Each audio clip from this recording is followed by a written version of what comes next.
एक छोटा सा गांव था। वहां रहता था एक साधारण किसान, रामलाल।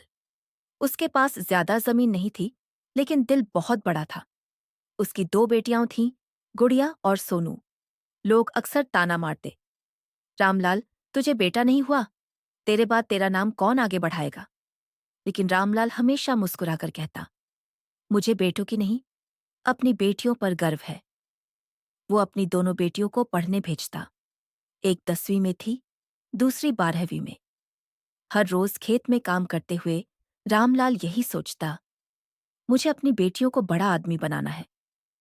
पर एक दिन खेत में काम करते करते अचानक उसे सीने में दर्द हुआ और कुछ ही पलों में वो जमीन पर गिर पड़ा।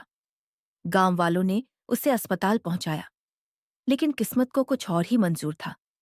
रामलाल इस दुनिया को छोड़ गया। घर में जैसे सन्नाटा छा गया।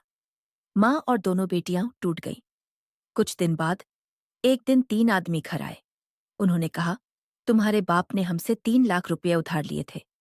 अब 1 साल में लौटा देना, नहीं तो जमीन हमारी। माँ के पास कुछ नहीं था। रात को जब सब सो रहे थे, बड़ी बेटी सोनू ने छोटी से कहा, गुड़िया, पापा कहते थे बेटियां कुछ भी कर सकती हैं, हमें हारना नहीं है। दोनों ने अगले दिन चुपचाप गांव छोड़ा और शहर चली गई।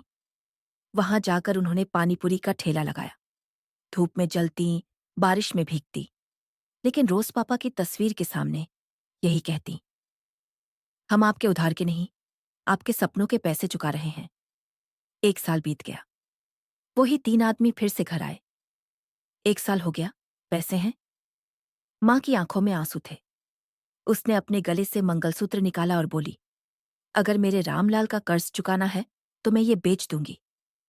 तभी दरवाजे पर आवाज आई, माँ, मंगलसूत्र बेचने की जरूरत नहीं। गुड़िया और सोनू लौट आईं।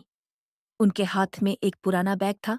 बोली, ये देखिए अंकल, 4 लाख रुपए हमने पानीपुरी बेचकर कमाए हैं।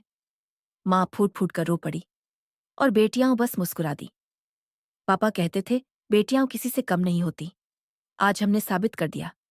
सीख, बेटियां कभी बोझ नहीं होती, वो तो भगवान का दिया हुआ वरदान होती है।